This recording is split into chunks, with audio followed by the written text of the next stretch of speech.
What is up, guys? Welcome to a new video. So today we're on the way to meet up with some friends right now to ride, but I thought it would be a good opportunity to talk about mesh gear versus leather gear, or mesh and textile gear, I guess I should say. So I have two options when I ride. I wear my full leather suit, which is what I'm wearing right now, and then I also have my other riding gear would be like my Kevlar jeans, AGV, my mesh / textile jacket, lighter weight mesh gloves, same boots. I always wear the same boots, the SMX6 V2 air ventilated, and then obviously helmet stays the same. But the main factor that goes into me deciding what I'm going to ride with is going to be the weather. So for one thing, if there's any slight chance of rain, like today we're heading out fairly early. I don't know how the lighting is going to be on this video because the sun's like blaring right at me. But like today we're heading out pretty early, but it's supposed to rain around 1 o'clock, and we're going to be home like long before that. So I'm not really worried about it. But if we were going to leave at like say 10 a.m. And I was worried about getting rained on, I'm not wearing leathers. Just if you've ever been caught in a rainstorm in leathers, you will fully understand. So that's factor number one. Factor number two is going to be the heat. So you know, obviously we live in Florida and it gets super hot down here, like unbelievably hot. So my decision when I leave is, if it's gonna be over 90, I'm most likely gonna be wearing my mesh / textile jacket, and obviously the Kevlar jeans versus the full suit. Anything below 90 I can deal with riding in the suit, as long as I'm not in the city, I'm not in congested areas, I'm not sitting at a lot of stoplights. As long as that's not happening, then usually I'm pretty good. You know, I'm gonna sweat a little bit if it's in the 80s, but I can deal with it. Safety is one of my main concerns when we ride. You know, obviously I ride with my fiance a lot, I ride with my dad a lot, friends I ride with. You know, we look out for each other's safety, and a lot of times if we've ridden with people and they show up with like no jacket on, we kind of like give them crap, like not in like a mean way, but we just kind of like, you know, try to talk some sense into them. Because if you've ever seen anyone crash in no gear whatsoever, and I've crashed a couple times, okay?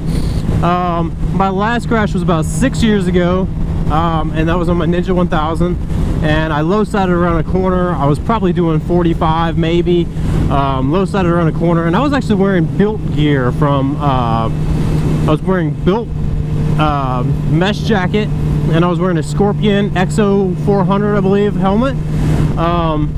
And you wouldn't believe, a lot of people talk crap about like built gear, like Cycle Gear brand gear, but you know, at 45 miles an hour low side crash, that gear held up absolutely fine. I had no cuts, abrasions on my body whatsoever. The helmet saved my face. The face shield on the bike was, or the only helmet was pretty beat up. But you know, I'm gonna wear a helmet regardless. You know, Florida is a state that people can choose to ride without a helmet if they so choose to. I would highly not recommend that whatsoever. I've done it before. Very stupid, not smart whatsoever. But as far as just mesh versus leather gear, I would always go with leather gear. You know, go with what you can afford, but I would always go with leather gear, just because you're gonna be, you know, a lot safer. It's gonna hold up a lot better to a higher speed crash. I didn't know she was turning here, so forgive me.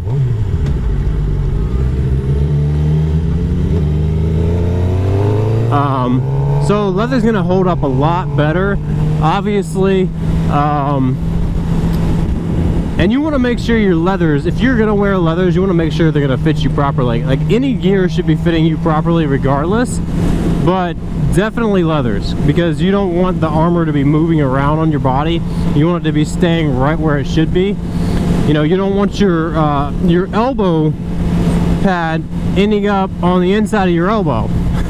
You don't want it down on your forearm, you want it up on your elbow, right?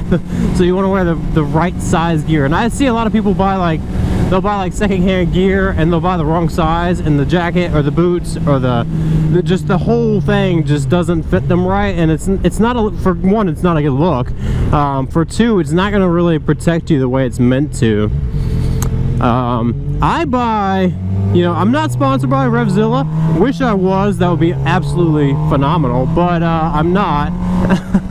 But I do buy all my gear from Revzilla just because I feel like they always have like the best prices, and they have like the best customer service, like second to none. That's just, if you've ever dealt with them, anything customer service wise, you will fully agree with that. So just throwing that out there. I wear right now my Alpinestars full one-piece suit I bought from them. Pretty much all my gear that I have I've bought from them, and they're really good on pricing. They also make their own brand, which is Reacts, and I've heard really good things about it. But the main thing is just go with what you can afford. And a lot of people will say like, oh well, I can't afford a $2,000 suit. But there are budget like beginner suits that you can get. Like Sedici makes a suit for like $400. There's other brands like Cortec makes a fairly reasonable suit. There's Heather in her full one-piece suit. Ladies, Stella, Alpinestars,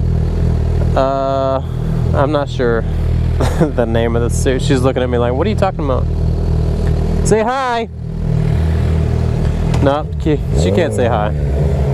Gotta get in gear. So yeah guys, I just wanted to make a video about that because a lot of people ask me like what gear I ride in, and it really depends. It's really good, like obviously it's going to depend on the weather regardless, but rain and the heat is going to be the number 2 factors that go into me deciding what I'm going to ride in that day. And like I said, 99% of the time I'm wearing full one-piece suit. If it's over 100, I'm probably not riding to begin with. It's just not fun. It's not fun, and it's uncomfortable, you know. And you want to get a suit obviously that fits you correctly because it's going to be more comfortable. If you get a suit that's super tight or a suit that's super loose, it's not going to be as comfortable as a good fitting suit. Going back to that again, what am I doing? But yeah guys, I've been wanting to make a video about this for a while now, but I just haven't really had the time. I haven't been vlogging quite as much as I'd like to, but honestly I've just been enjoying our rides more so, and like not filming quite as much. And honestly I have the most fun when I'm not filming. Like I totally enjoy making vlogs, and I enjoy connecting with people, but sometimes it's just nice to turn the camera off and just like go enjoy it and like be with the ones you enjoy riding with and all that good stuff. But yeah, so like I said, 99% of the time I'm going to choose leathers just because the safety factor. Leathers are going to be, you know, 10 times safer in my opinion. But mesh gear and mesh/textile gear is not a bad option whatsoever. If that's what you are more comfortable with, then that's what I would go with. Not everybody needs a full one-piece suit, and I'm not saying that we need a full one-piece suit, but we do plan on doing some track days here, and you know, you're gonna need that, or you're gonna have to rent it from the track. But the thing is once you ride in a leather suit, a good fitting suit and a good quality suit, you'll never look back, to be completely honest. It is such a comfort feeling. Like if you ever played baseball and you played with the same glove for a couple years, and eventually that glove just fits you like a glove. But eventually it just fits you like perfectly, and there's no break-in process after that, and just once it fits right, it feels so good. So yeah, I mean, 9 times out of 10 I'm gonna choose leather one-piece suit, aside from the rain factor and the heat factor. But alright guys, I'm gonna stop rambling about that. I appreciate you guys watching the videos. Peace, ride safe, and we'll see if we can get a goodbye from Heather. She's like, what are you doing? Alright guys, peace and ride safe.